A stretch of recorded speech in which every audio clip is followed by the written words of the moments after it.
Mike and Cindy Nolan have been a moving force for improvement in their community and in their church. Hope and I have been their friends for many, many years. And during that time, we've witnessed their leadership and their strong commitment to any endeavor. If I had to describe Mike and Cindy Nolan, it is they're very personable people, faith-filled people. You can just sense that they're filled with a sense of joy. There's a synergy between the two where, they've built a life around themselves and their children. And the more you do that, the more holier you become. With Mike and Cindy, I am friend, neighbor, and co-minister. These are two of the most exciting and energetic individuals that have helped me and helped many others.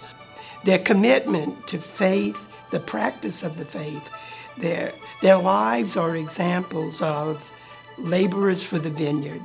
What went through my mind when I heard that Mike and Cindy Nolan was going to get the John Paul II Award was they deserve it. I was not surprised whatsoever.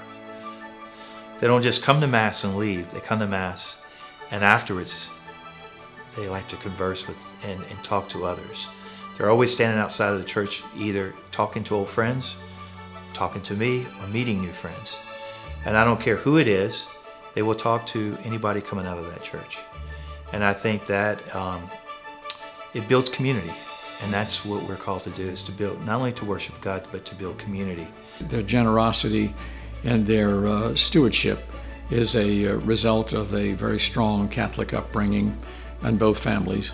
And they've instilled that in their own children and their grandchildren.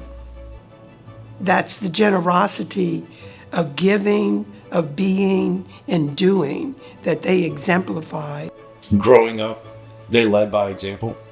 They would bring us along sometimes to their charitable events they would go to and would show us firsthand what they would do and teach us how to do it. Mm-hmm.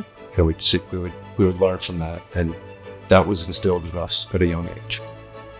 When I was at Mercy Academy, he was on the school board there, and then leaving there, being in college, and being able to look back and seeing what Dad did at Jesuit, and then what Mom was doing, it really, it just kind of showed all the different steps that they took at different times of their lives.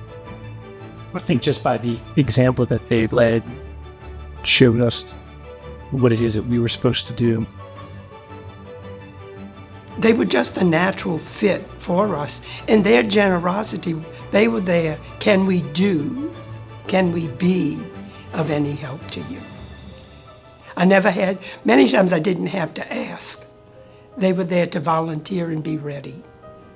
And also, Mike and Cindy, over the years, have supported and sponsored many of the seminarians who have come here from faraway countries. When I found out about my parents sponsoring seminarians, I actually did not know about it until I showed up at home for Thanksgiving, and there they are playing soccer in the backyard with our cousins that have traveled in from out of town. Hearing from them how much my parents had meant to them during their journey in becoming priests at the seminary here in town was very impactful. It goes back to what Greg was saying about my parents just walking the walk and doing exactly what their faith has called them to do. I believe that Mike and Cindy Nolan embody the essence of the St. John Paul II Award through the good works that they've done over the years. So, we were talking about Mike and Cindy and how they live out their faith and all their gifts they have. But there's one weakness. And I hate to say it, but there is one weakness in Mike and Cindy. They're Alabama fans. And I'm working on their conversion. One day, I hope they convert to being LSU Tiger fans. If I could sing, I think the theme song for them is "Let Us Build the City of God." And that's what they're about in their everyday life, their life with their family, their commitment to church, their commitment to people, to government. Let us build the city of God. Mike and Cindy, Hope and I are so blessed to have you as our dear friends, and we are better people because of our friendship. We congratulate you, We admire you.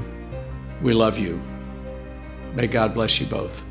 Cindy, Mike, I thank you from the depths of my heart for helping me to be a better minister because of my working so closely together with each of you for all these many, many years. God bless you and thank you. Congratulations. Mike and Cindy, first of all, I want to thank you for being my parishioners and my friend. Second of all, I want to congratulate you on this award. You deserve it. I'm happy for you all. And I look forward to spending more time together. And I always like seeing you at Mass. And hope we have many more years ahead as friends. Congratulations, Mom and Dad. You truly deserve this honor. We love you. Congratulations, Mom and Dad. We're so excited to celebrate this wonderful award with you, and you are very, very deserving. Congratulations, Mom and Dad. We love you.